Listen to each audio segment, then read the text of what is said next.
बच्चों, स्वतंत्रता दिवस की 79वीं जयंती को दिवस को बहुत बहुत शुभकामनाएं। ठीक, ये जो है ये क्या है, स्वतंत्रता दिवस की आज जो है वो 79वीं जयंती है, दिवस है। इसी दिन भारत आज़ाद हुआ था। इसको हम खुशियापूर्वक मनाते हैं 15 अगस्त 2025। इसका थीम क्या था? 15 अगस्त 2025 का जो थीम है वो है नया भारत। भारत बदल रहा है, विकास कर रहा है, कई कई क्षेत्र में, अलग अलग तरह के क्षेत्रों में विकास कर रहा है। तो इसीलिए इसका थीम क्या रखा गया था? इसका थीम रखा गया है नया भारत। ठीक है, ये जानकारी हो गया। और फिर से एक बार बहुत बहुत शुभकामनाएं 15 अगस्त की। आगे देखते हैं, अपना सब्जेक्ट संस्कृत जो पढ़ा रहे थे उस पर फिर से आते हैं और देखते हैं मंगलम चैप्टर। इसका फर्स्ट क्लास में हिंदी का जो क्वेश्चन था पूरा करवा दिए थे और सेकेंड क्लास में उसका भावार्थ करवा दिए थे शब्दार्थ के साथ। ठीक है, तीसरा क्लास जो है इसमें आज जो हम पढ़ेंगे, इसमें आज पढ़ेंगे जो कुछ संस्कृत के से कुछ क्वेश्चन आता है ऑब्जेक्टिव में, प्रश्न संस्कृत से पूछा जाता है। संस्कृत रहेगा ऑब्जेक्टिव में और उसका अर्थ पूछेगा संस्कृत में ही, और कुछ हिंदी में ही पूछता है, तो वही पढ़ेंगे। और आज ये लास्ट हो जाएगा, इसके बाद नेक्स्ट चैप्टर अगला पाठ में चलेंगे। ठीक है, तो देखते हैं चैप्टर पे आते हैं, क्या दिया गया है ये याद रखना है। फर्स्ट चैप्टर में जो दिया गया है मंगलम बताए थे, इसका अर्थ क्या होता है? कल्याणकारी होता है। मंगलम का अर्थ कल्याणकारी होता है, याद रखना है। पूछेगा, प्रश्न आ भी सकता है कि मंगलम का अर्थ बताइए क्या होता है? कल्याणकारी, मंगलमय, मंगल होता है ना आशीर्वाद में जो देते हैं। तो देखना है मंगल जो पाठ है, फर्स्ट पाठ जो है इसमें 5 कुल कितने उपनिषद है? 5 उपनिषद से 5 श्लोक लिए गए हैं मंगल पाठ में। टोटल 5 श्लोक है, मंत्र है जो भी कहे, 5 और 5 किससे लिए गए हैं? मंगलम का अर्थ हुआ कल्याणकारी, जिसमें कितने मंत्र हैं? 5 मंत्र हैं, या श्लोक भी कह सकते हैं। ठीक है, 5 मंत्र या श्लोक कह सकते हैं इसको। और ये सभी श्लोक किससे लिए गए हैं? सभी श्लोक उपनिषद से लिए गए हैं। और क्या बताए थे कि उपनिषद को लिखने वाले कौन है? महर्षि वेदव्यास। सब याद रखिएगा। ठीक है, तो चलिए आगे चलते हैं। इसमें अब थोड़ा और समझ लेते हैं। तो ये हो गया, सभी कितने याद रखिएगा, 5 श्लोक हैं और 5 उपनिषद से लिए गए हैं। और कितने उपनिषद से, जो 5 श्लोक है कितने उपनिषद से लिए गए हैं? टोटल 4 उपनिषद से ही लिए गए हैं। ठीक है, देखिए कौन कौन से हैं। प्रथम जो मंत्र है, श्लोक है, वो कौन से उपनिषद से लिया गया है? पहला जो मंत्र है मंगलम पाठ का पहला जो श्लोक है वो लिया गया है ईशावास्यो उपनिषद से। कौन सा उपनिषद से? ईशावास्यो उपनिषद से लिया गया है। और इस उपनिषद में ये जो भावार्थ है, मंत्र है, श्लोक है, इसमें श्लोक का क्या अर्थ है? क्या बताया गया है श्लोक में? धर्म की प्राप्ति। प्रश्न आ सकता है, याद रखिएगा, या नोट भी कर सकते हैं इसको। तो पहला श्लोक किससे लिया गया है? मंत्र पहला श्लोक, फर्स्ट पहला उपनिषद जो है ये किससे लिया गया है? ईशावास्यो उपनिषद से। और इसमें किसके बारे में बताया गया है? पूछ लेगा पहला उपनिषद किससे संबंधित है, पहला श्लोक किससे संबंधित है, पहला मंत्र किससे संबंधित है। ठीक है, तो क्या बताइएगा? पहला जो मंत्र है, श्लोक है उपनिषद से, ये संबंधित है सत्य और धर्म की प्राप्ति है। तो इसमें बताया गया है। ऑप्शन 4 दिया रहेगा ऑब्जेक्टिव में, या 2 नंबर 1 नंबर में पूछ सकता है। ठीक है, समझ गए होंगे। आगे चलते हैं। द्वितीय मंत्र, दूसरा श्लोक, ये किससे लिया गया है? कठोपनिषद से। अनु वाला लिया गया है कठोपनिषद से। इसमें क्या बताया गया है? आत्मा का महत्व। पहला में क्या था? सत्य धर्म की प्राप्ति।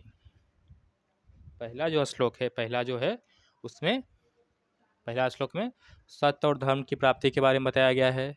दूसरा उपनिषद कठोपनिषद से लिया गया, जिसमें आत्मा का महत्व के बारे में बताया गया है। ठीक है, ध्यान से देखिएगा। और तीसरा श्लोक मंत्र मुंडकोपनिषद है ना। यहाँ पे दूसरा और चौथा क्या है, कौन से उपनिषद से लिया गया है? कठोपनिषद से। दूसरा और 4 उपनिषद से बताए थे। 5 श्लोक 4 उपनिषद से लिया गया है। ठीक है, उपनिषद कितने हैं? 108। कौन लिखे हैं? महर्षि वेदव्यास। ठीक है, देखिए तीसरा श्लोक मुंडको उपनिषद से लिया गया है, जिसमें किसके बारे में बताया गया है? मनुष्य को किसे जानने के लिए कहा गया है? परमात्मा को। मनुष्य को परम सत्य जानने के लिए कहा गया है। और परम सत्य क्या है? ईश्वर के बारे में जानना ही परम सत्य है। देखिए, ठीक है, समझ रहे होंगे।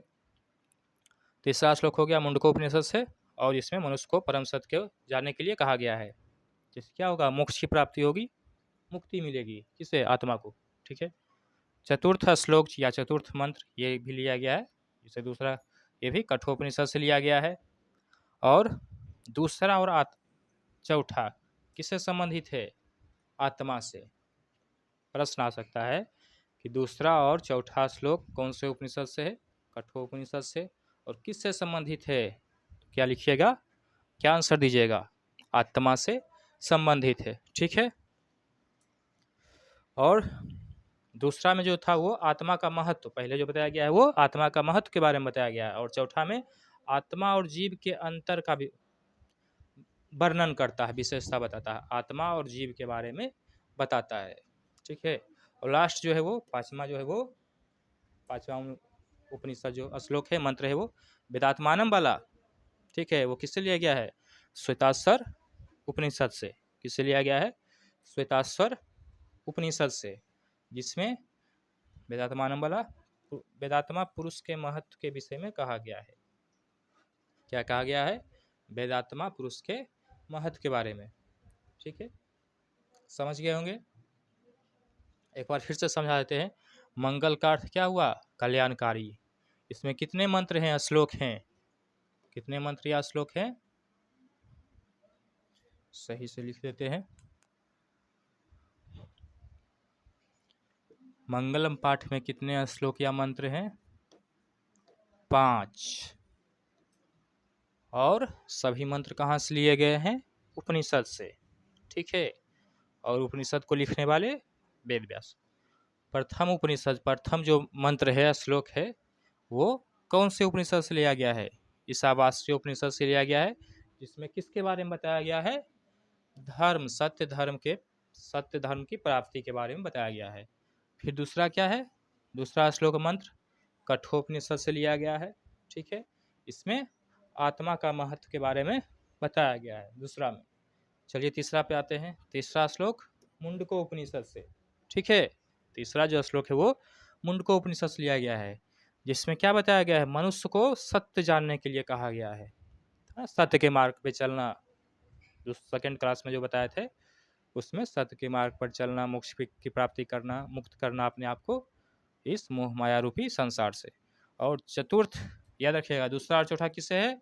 एक ही उपनिषद है, कठोपनिषद। ठीक है, इसमें क्या बताया गया है? दूसरा और चौथा दोनों में आत्मा के बारे में वर्णन किया गया, बताया गया है। और चौथा में आत्मा और जीव, आत्मा और जीव मतलब प्राणी, जीव जंतु जितने भी सजीव प्राणी हैं सबके बारे में बता रहा है। अंतर का वर्णन किया गया है, विवेचना किया गया है। और पांचवा जो अंतिम इसका श्लोक है, मंत्र है, वो श्वेताश्वर उपनिषद से लिया गया है, जिसमें क्या बताया गया है? वेदात्मा पुरुष के महत्व के बारे में, जो परम पुरुष होते हैं उसके महत्व के बारे में बताया गया है, जानकारी दिया गया है। ठीक है, तो चलिए समझ गए होंगे पांचों उपनिषद के बारे में, पांचों श्लोक के बारे में। पहला प्रश्न आता है, प्रश्न पे आते हैं, जो पूछा जाता है, वेदात्मानम पुरुषम महांतम विद्याय तन्मया मंत्र किस उपनिषद से लिया गया है? प्रश्न में जो कहा गया है, क्या कहा गया है?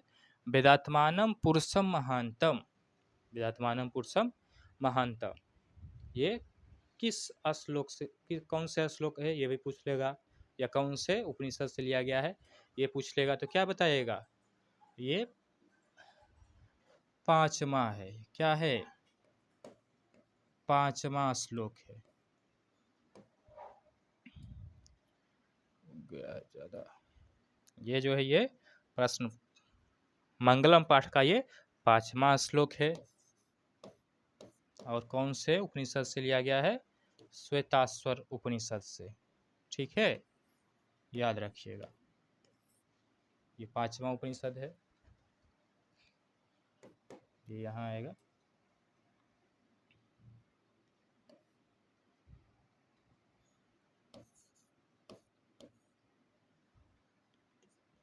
ये 5वां श्लोक है, वेदात्मानम पुरुषम महांतम। ये श्वेताश्वर उपनिषद से लिया गया है और ये आपके मंगलम पाठ का ये 5वां श्लोक है। ठीक है, कठोपनिषद क्या था? दूसरा और चौथा। ठीक है, चलिए अगला प्रश्न देखते हैं। महतो महियान, महतो महियान, महियान मंत्र किस उपनिषद से लिया गया? संस्कृत में रहेगा प्रश्न, उसमें 4 ऑप्शन दिया रहेगा और पूछेगा कि बताइए इसमें से कौन सा आंसर होगा। तो महतो महियान में महियान मंत्र किस उपनिषद से लिया गया है? बताइए।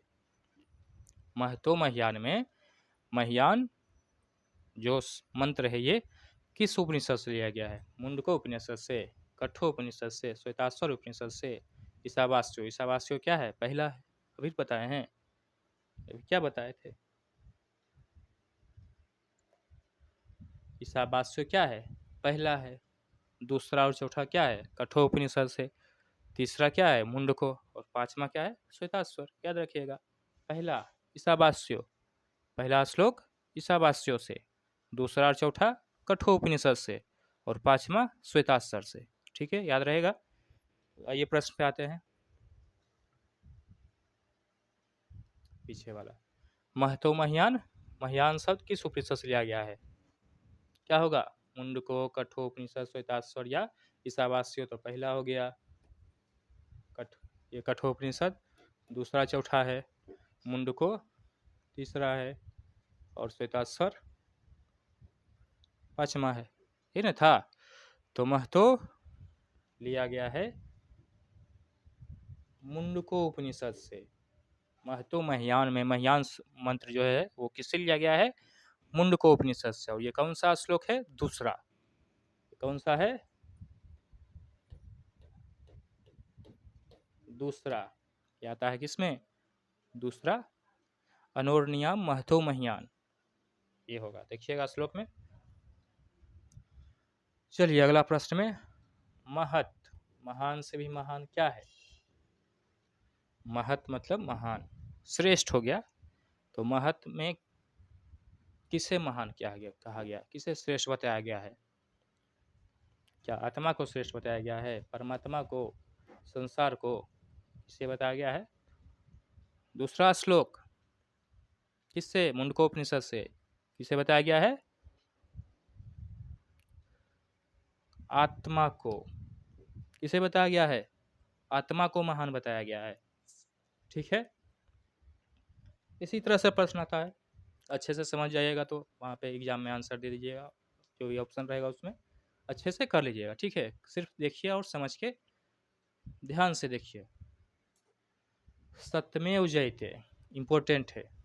सत्यमेव जयते किस उपनिषद से लिया गया है? सत्यमेव जयते किस उपनिषद से? ईशावास्य, ये तो पहला है। मुंडको, कठोर क्या है? दूसरा चौथा है। श्वेताश्वर 5वां है। तो मुंडको क्या बच गया? दूसरा तीसरा हो गया, तीसरा। किससे लिया गया है? मुंडको से। सत्यमेव जयते किस उपनिषद से लिया गया है? क्या आंसर हो जाएगा? मुंडको उपनिषद से। सत्यमेव जयते का अर्थ क्या होता है? सत्य की जीत। समझ रहे हैं? ये भी पूछ लेगा प्रश्न में, सत्यमेव जयते का अर्थ क्या हुआ? तो बताइएगा सत्य की जीत। सत्य धर्माय पूछेगा तो सत्य और धर्म आगे का प्रश्न क्वेश्चन में रहेगा। देखते हैं। सत्यमेव जयते समझ गए होंगे मुंडकोपनिषद से। और सत्यमेव जयते का अर्थ क्या हुआ? सत्य की जीत। सत्यमेव मतलब सत्य और जयते मतलब जीत। आगे देखते हैं, महतो महियान अस्ति क्या है? पांचवा जो प्रश्न है, महतो महियान क्या है? क्या महान है? सभी में से इसका भावार्थ पूछा गया है। इसमें भावार्थ बताना है। क्या बताना है? भावार्थ।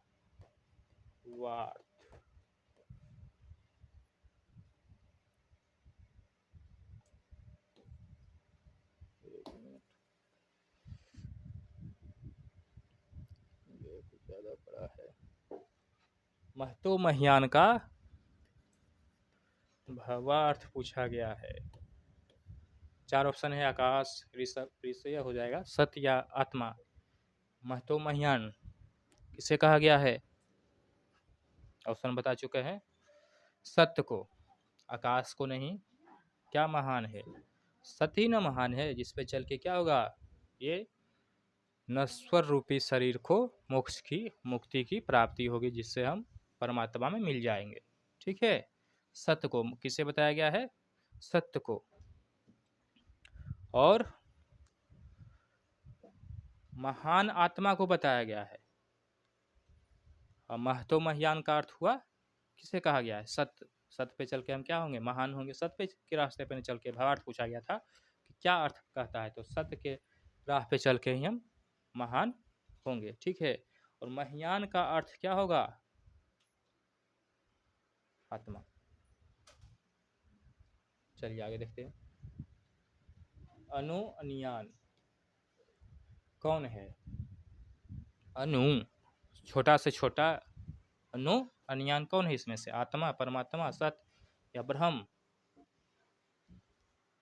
पहला जो क्लास देखिएगा, हिंदी वाला जो ऑब्जेक्टिव बताए हैं, उसमें अर्थ बताए थे। अनु अनियान मतलब क्या होता है? छोटा से छोटा, तो छोटा से भी छोटा, सूक्ष्म से सूक्ष्म, छोटा से भी छोटा या सूक्ष्म से सूक्ष्म। पूछ सकता है प्रश्न में कि अनु अनियान का अर्थ क्या हुआ? तो छोटा से छोटा या 2 प्रश्न बन सकता है, छोटा छोटा या सूक्ष्म सूक्ष्म। तो अनु अनियान इसमें से किसे कहा गया है? आत्मा को कहा गया है, क्योंकि आत्मा क्या है? अणु से भी छोटा है, एटम। ठीक है। और ये कौन से उपनिषद से लिया गया है? ये कठोपनिषद से लिया गया है। दूसरा श्लोक है, कठोपनिषद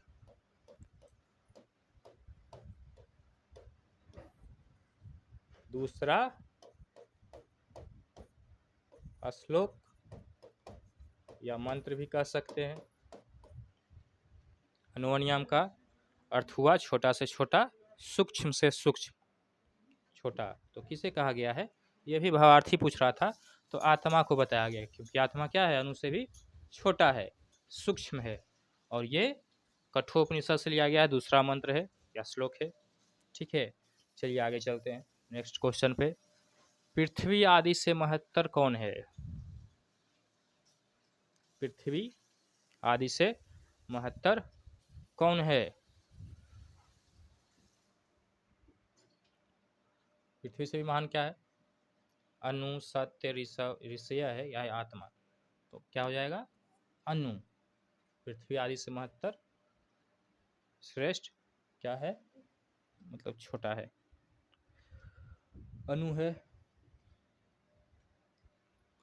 अगला, को देश पुरुष शोक,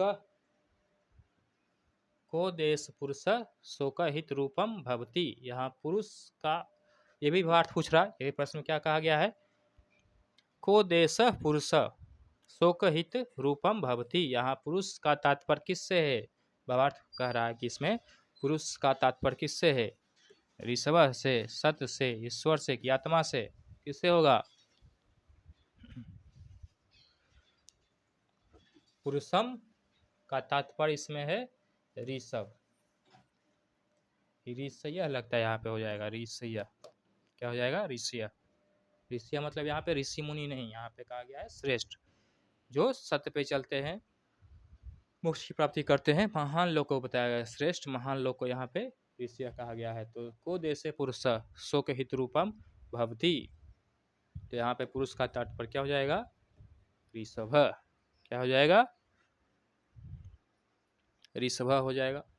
ठीक है, चलिए अगला प्रश्न पे चलते हैं। कौन सा जय अनृत को प्राप्त नहीं, अनृत को नहीं प्राप्त करता है। क्या है, कौन सा जय मतलब जीत। बताए थे संस्कृत में अर्थ महत्व रखता है, तो अर्थ को समझिए, मीनिंग संस्कृत वाला जैसे होता है ना इंग्लिश में मीनिंग, वैसे ही कौन सा जय अनृत, अनृत मतलब झूठ असत्य, अनृत मतलब झूठ या फिर असत्य। क्या हुआ, तो कौन सा जय, कौन सा जीत अनृत को प्राप्त नहीं होती है।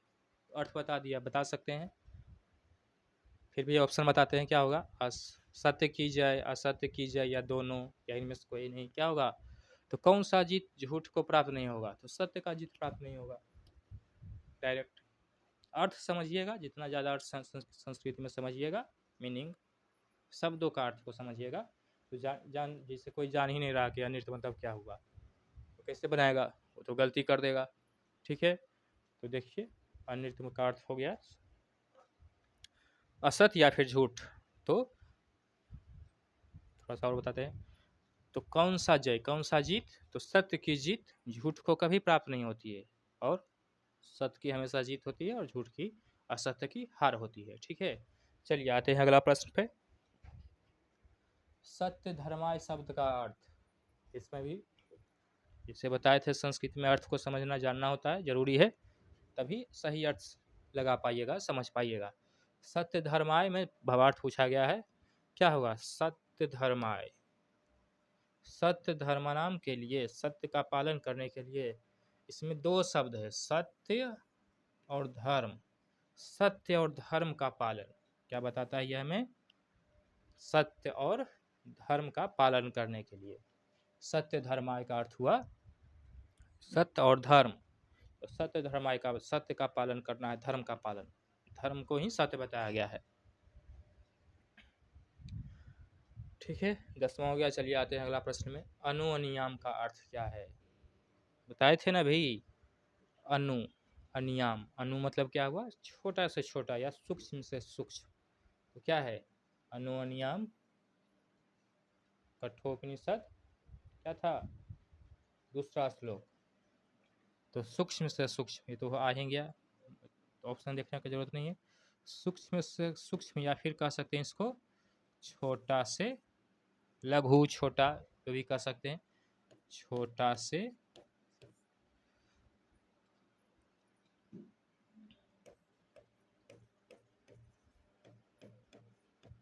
छोटा, लघु से लघु, एकदम जो देख रहे हैं कण, रेत बालू का कण, उससे भी छोटा, एकदम छोटा। ठीक है, वही अर्थ होता है अनु अनियाम का। चलिए नेक्स्ट प्रश्न पे आते हैं, सत्यमेव जयते का अर्थ क्या है। सत्यमेव जयते, मुंडकोपनिषद, याद है, लगता है तीसरा, शायद ये तीसरा श्लोक था। चलिए देखते हैं, सत्यमेव जयते का अर्थ क्या होता है, सत्य जय, सत्य की जीत। ऑप्शन देखने का भी जरूरत नहीं, सत्यमेव जयते, सत्य की जीत, इससे ही पता चलता, सत्य जयते, जीतता है, सत्य की हमेशा जीत होती है। आगे, मुखम केन आच्छादित मासिद हिरण्येन, क्या था श्लोक में, पहला जो श्लोक है, हमारा मुख जो है वो हिरण्मयेन, यहाँ पे क्या हो जाएगा, हिरण्मयेन। कमल पात्र वस्त्र जल, हमारा मुख किस पात्र से ढका हुआ था, जिसे हटाकर हमें सत्य धर्म का पालन करना है और हमेशा सत्य बोलना है, सत्य की मार्ग पर चलना है। मुखम केन आच्छादित मासित, तो क्या हो जाएगा, हिरण्मयेन। ठीक है, समझ गए होंगे। चलिए आते हैं नेक्स्ट क्वेश्चन पे। अगला क्या है 14, किम जयेन न प्राप्यते, जो बताए थे पिछला वही संस्कृत में पूछ लिया है। किम क्या जयेन जीत नहीं प्राप्त होती है, न प्राप्त किससे जीत नहीं प्राप्त होती है। अनृत सत्य आत्मा महत्व, अनृत का अर्थ बताए थे झूठ या फिर असत्य, इसे कभी जीत प्राप्त, झूठ असत्य का जीत नहीं ना होता है कभी, तो झूठ की असत्य की जीत नहीं होती। किसकी जीत होती है, सत्य की।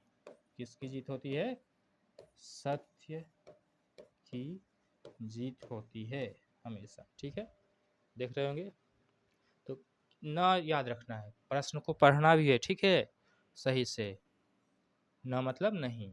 किम किससे जीत प्राप्त नहीं होती है, ये बताना है। अनृतम संस्कृत पे पूछा है, संस्कृत में भी ऑप्शन भी दिया है। अगला प्रश्न, का नाम रूपम विहाय समुद्रे गच्छन्ति। का कौन नाम रूप को त्याग कर, विहाय मतलब त्याग कर छोड़कर, क्या करता है, समुद्रे। गच्छन्ति मतलब तो ये आसान सा सब जानते हैं, गच्छन्ति जाना। तो कौन जो है इसमें से कौन अपने नाम रूप को त्याग कर क्या करता है, कहाँ जाता है, समुद्र में। तो अपने नाम रूप को त्याग कर किसमें मिल जाता है, समुद्र में। तो क्या होगा, नदियां, मछलियां, तरंग या नाव। बताए थे भावार्थ में, नदियां जो है, नदी जो है वो जब समुद्र में मिल जाती है तो कैसे मिलती है, अपने नाम और रूप को त्याग कर। इसे गंगा ब्रह्मपुत्र नदी जब समुद्र में मिल गई बंगाल की खाड़ी में, तो बंगाल की खाड़ी ना वो समुद्र का नाम ने फिर आ गया, उसमें नहीं कहेंगे ये गंगा नदी है समुद्र को। तो वहाँ पे वो क्या करती है, अपना नाम रूप को त्याग देती है, क्योंकि क्या है, नदी वहाँ पे छोटा है, समुद्र उससे विशाल है। जब विशाल चीज़ में अपने से बड़े चीज़ में मिलते हैं तो क्या होती है, नदियाँ अपने नाम और रूप को त्यागती है, और किस में मिलती है, समुद्र में। ठीक है, याद रखिएगा। अगला प्रश्न, वेदात्मानम पुरुषम महानतम किस उपनिषद से लिया गया है, 5वां मंत्र है। ये कौन सा मंत्र है, वेदात्मानम पुरुषम महानतम, ये श्वेताश्वर उपनिषद से लिया गया है, और ये 5वां उपनिषद है। ऑप्शन बता दिए। श्वेताश्वर ये क्या है, 5वां है। कठोपनिषद दूसरा और चौथा है। मुंडको तीसरा मंत्र है, श्लोक है। और ईशावास्य पहला है, याद रहेगा। श्वेताश्वर, वेदात्मानम पुरुषम महानतम, वेदात्मानम पुरुषम महानतम कौन से उपनिषद से था, श्वेताश्वर। और ये 5वां श्लोक है आपके मंगलम पाठ का। अगला प्रश्न, महतो महियान में, महियान किस उपनिषद से लिया गया है। महतो महियान में जो महियान है ये कौन से उपनिषद से लिया गया है, बताइए। महतो महियान जैसे था ना वेदात्मानम, तो ये श्वेताश्वर से था, बताइए। देखिए ऑप्शन,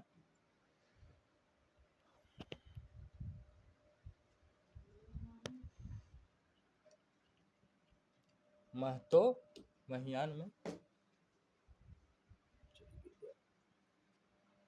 महियान शब्द किस उपनिषद से लिया गया है। ऑप्शन क्या है आपका, मुंडको उपनिषद, कठोपनिषद, ईशावास्य। ईशावास्य कौन सा है, पहला श्लोक का है। बृहदारण्यक उपनिषद ये अलग सा है, आ गया। कठोपनिषद क्या था, दूसरा और चौथा का है। मुंडकोपनिषद क्या है, तीसरा का है। तो महतो महियान किससे है, तो दूसरा मंत्र श्लोक कठोपनिषद से, इससे है कठोपनिषद से। ये भी याद रखिएगा कि कठोपनिषद में कौन कौन सा श्लोक आता है, दूसरा चौथा आता है। मुंडकों में कौन सा श्लोक आता है, तीसरा आता है। ईशावास्य में कौन सा आता है, पहला श्लोक आता है। और 5वां श्लोक श्वेताश्वर से, जो पिछला में था वेदांतवानम वाला। ठीक है, आगे देखिए। सत्य एव जयते किस उपनिषद से, सत्य की जीत अभी न बताए थे, सत्यमेव जयते, सत्य और सत्य एव जयते, सत्यमेव क्या कर दिया है यहाँ पे, सत्यमेव जयते। ऑप्शन को बदल, ये क्वेश्चन को बदल के पूछ लिया गया है। तो समय सत्यमेव जयते किस उपनिषद से लिया गया है, ये बताना है।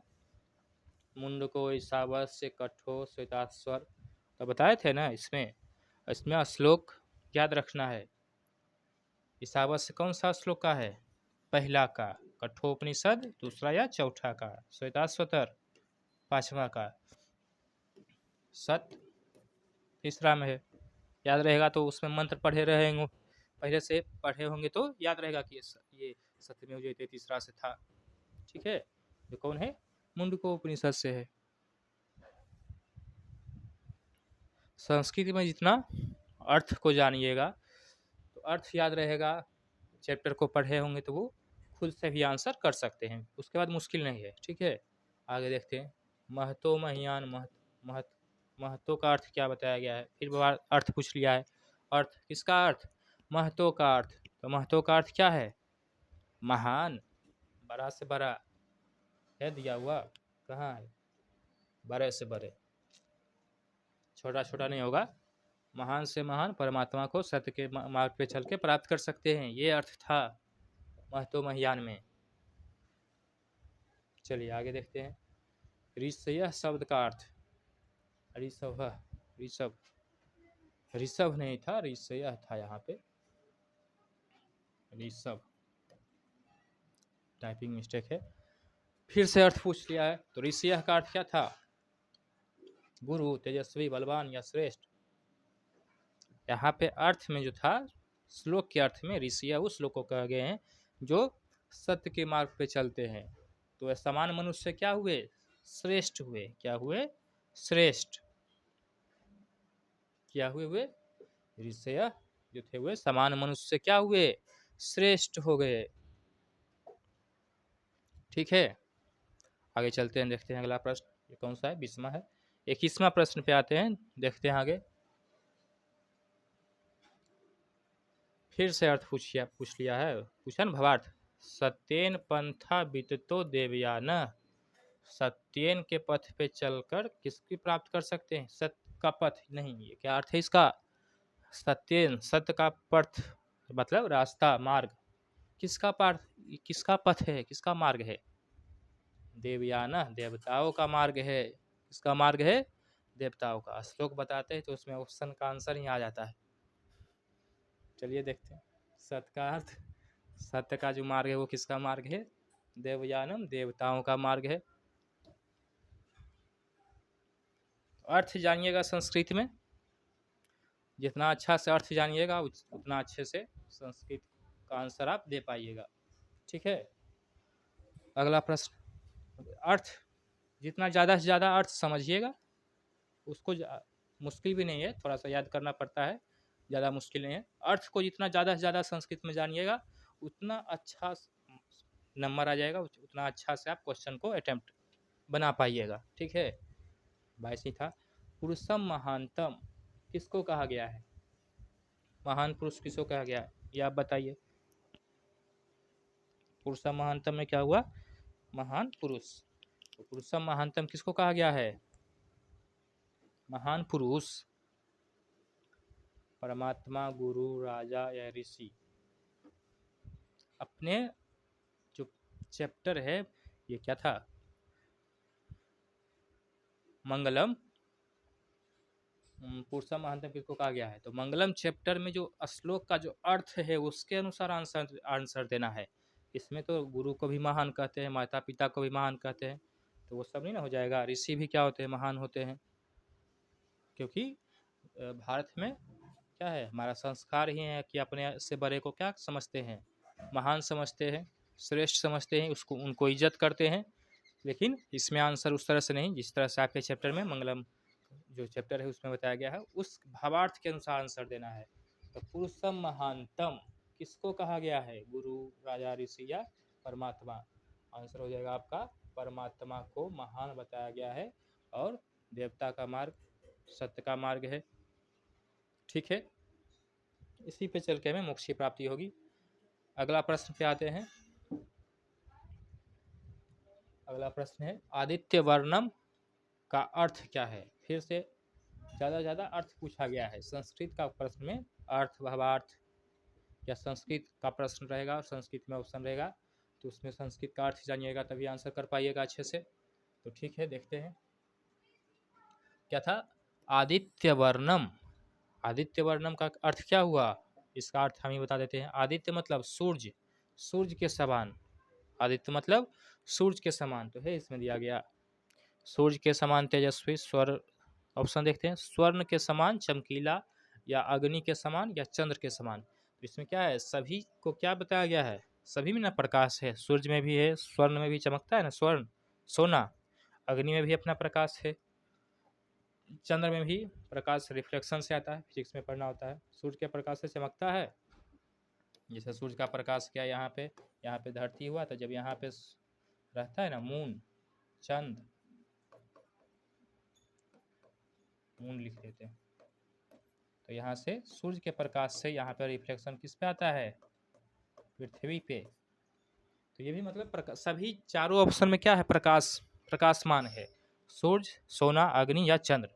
तो बताए थे अभी कि आपको ऑप्शन में जो मंगलम चैप्टर है उसके भावार्थ के अनुसार आंसर देना है। तो क्या होगा, सूर्य के समान तेजस्वी, आदित्य वर्ण, सूर्य के समान अर्थ पे बताए हैं, आदित्य वर्ण का अर्थ हुआ सूर्य के समान। आगे देखिए अगला क्या है, तमसः प्रस्तात का अर्थ, तमसः प्रस्तात का अर्थ बताना है, क्या होता है।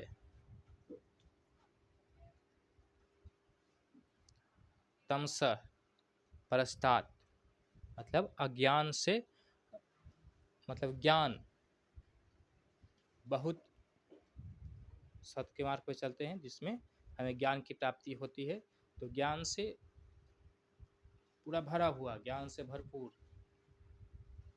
ये इसका अर्थ हुआ तमसः प्रस्तात। अज्ञान से परे मतलब आगे, और ये किससे है, 5वां श्लोक में होगा इसमें, श्वेताश्वर उपनिषद से। ये जो है तमसः प्रस्तात, ये जो दिया गया है ये आपका श्वेताश्वर उपनिषद और 5वां श्लोक से दिया गया है। और इसका अर्थ क्या है, देखिए क्या है, अज्ञान से परे, अंधकार में नहीं होगा, अंधकार के बारे में तो इसमें अर्थ ही नहीं है, सूर्य के नीचे पृथ्वी पर ये नहीं होगा, क्या होगा आंसर, अज्ञान से परे, क्योंकि इसका अर्थ तमसः प्रस्तात होता है सत्य, ज्ञान से भरपूर, परे मतलब क्या होता है, आगे, अज्ञान से आगे तो सत्य है। अगला प्रश्न, सत्य धर्मेन का अर्थ, फिर से अर्थ पूछा है, सत्य धर्म, सत्य धर्म का,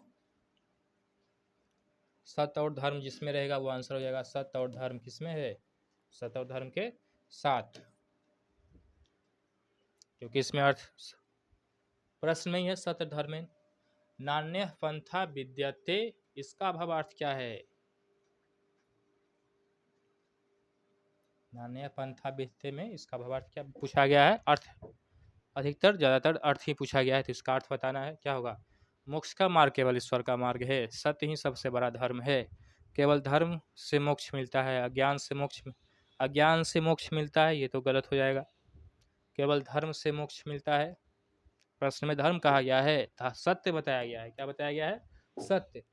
तो देखते हैं ए और बी बच जाता है, तो सत्य ही सबसे बड़ा धर्म है, ठीक है, मोक्ष का मार्ग केवल ईश्वर का मार्ग है, सत्य, इसका आंसर क्या हो जाएगा, ये वाला, मोक्ष का मार्ग ही केवल क्या है, ईश्वर का मार्ग है, क्या है, सत्य का मार्ग, ये मोक्ष का मार्ग ही ईश्वर का, सत्य मोक्ष का मार्ग केवल ईश्वर ज्ञान है, इसका अर्थ ये होगा, नान्य पंथा विद्यते, ठीक है। अगला प्रश्न पे आते हैं, 26 हो गया, 27, ऋषभ के साथ किस गुण का वर्णन किया गया है, ऋषय, यहाँ पे क्या था,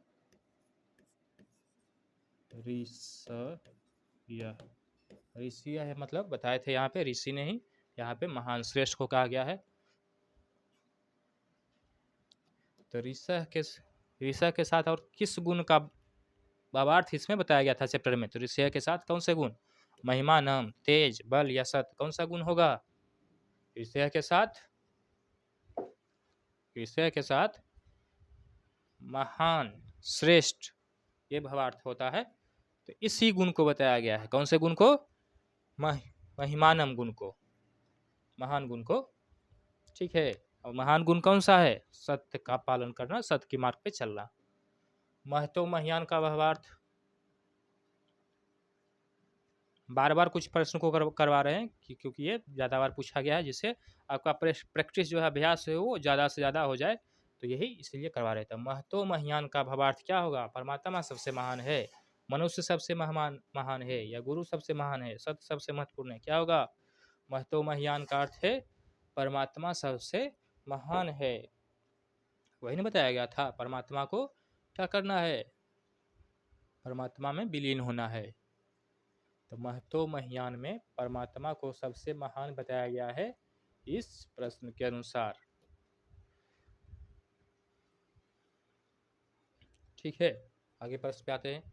नाम रूप विहाय, इसका अर्थ क्या हुआ? नाम रूप विहाय मतलब छोड़कर होता है।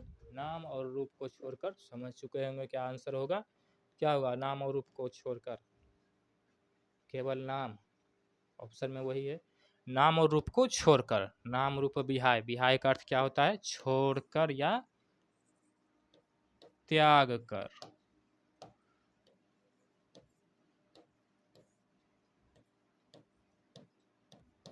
नाम रूप विहाय का अर्थ क्या हुआ? छोड़कर या त्याग कर। तो मंगलम पाठ है, इसमें नदी अपना नाम और रूप को त्याग कर क्या करती है? समुद्र में मिल जाती है। उसी तरह से ज्ञानी पुरुष को, धर्म सत्यवान पुरुष को भी अपना क्या है? मोह माया रूपी संसार को छोड़कर किस में मिल जाना है? परमात्मा में, परम पुरुष में मिल जाना है। यही बताया गया है। नाम और रूप को छोड़कर कौन? नदी जो है वो किस में मिलती है? समुद्र में। तो अर्थ था इसमें सिर्फ नाम रूप विहाय, नाम रूप को छोड़कर सिर्फ भावार्थ पूछा था, ठीक है। अनोर नियम, ये भी बार बार बता चुके हैं, जिससे प्रैक्टिस ज़्यादा हो, अच्छे से समझ पाए। अनोर नियम, अनोर अनु, छोटा से छोटा, अनु से भी सूक्ष्म। अगर सिर्फ अनु रहता तो क्या होता? अनु सबसे छोटा। अनोर नियम क्या पूछ लिया है? अनोर नियम, तो सूक्ष्म से सूक्ष्म। ऑप्शन देखिए, बताइए अनोर नियम का अर्थ क्या होगा? अनु से भी छोटा। क्या है अनु से भी छोटा? चैप्टर के अनुसार बताना है। दूसरा, किससे?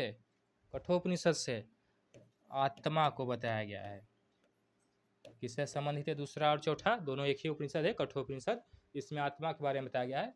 एक में आत्मा की जानकारी है और एक में आत्मा और जीव के बारे में वर्णन है, दूसरा चौथा में। तो सबसे पहले में बताए हैं। तो अनोर नियम का अर्थ क्या है? अनु से भी छोटा। तो अनु से भी छोटा क्या है? आत्मा। तो इसमें उतना नहीं पूछा है, अनोर नियम का सिर्फ अर्थ पूछ लिया है। तो क्या बताना है? अनु से भी छोटा। सूक्ष्म मतलब छोटा या सूक्ष्म, लघु भी कह सकते हैं, ठीक है। चलिए, महतो महियान किसके लिए कहा गया है? महतो महियान, महान से महान किसे कहा गया है? देखिए, ईश्वर को, सूर्य को, गुरु को, राजा को। ऑप्शन के अनुसार चारों ही उलझाने वाला ऑप्शन है, तो चारों ही महान होते हैं। लेकिन कहा किसको गया है? चैप्टर के अनुसार कल्याण मंगलम चैप्टर जो है, इसमें किसे महतो महियान बताया गया है? ईश्वर, सूर्य या राजा को? ईश्वर को। यहाँ पे ईश्वर भी दे सकता है, परमात्मा भी दे सकता है, ऑप्शन में परम पुरुष,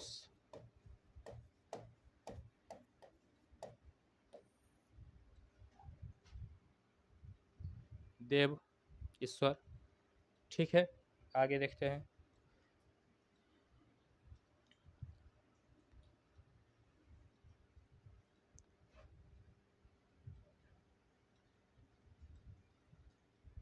यहाँ तक ही प्रश्न था। महतो महियान किसके लिए कहा गया है? ईश्वर के लिए कहा गया है, ठीक है। तो यहीं तक आपका फर्स्ट चैप्टर मंगलम का जो जितना भी प्रश्न है, हिंदी में, संस्कृत में और अर्थ के साथ, शब्दार्थ, अर्थ, भावार्थ सब कुछ बता चुके हैं। तो फर्स्ट चैप्टर आपका समाप्त कर दिए हैं ये। तो कोई भी इसमें परेशानी या कुछ भी पूछना होगा कमेंट कर सकते हैं, ठीक है। चैनल पे कमेंट करिएगा, सब्सक्राइब करिएगा दिव्यांशी ऑनलाइन क्लासेस को, ठीक है। इस परिवार से जुड़िएगा। चलिए, क्लास समाप्त करते हैं।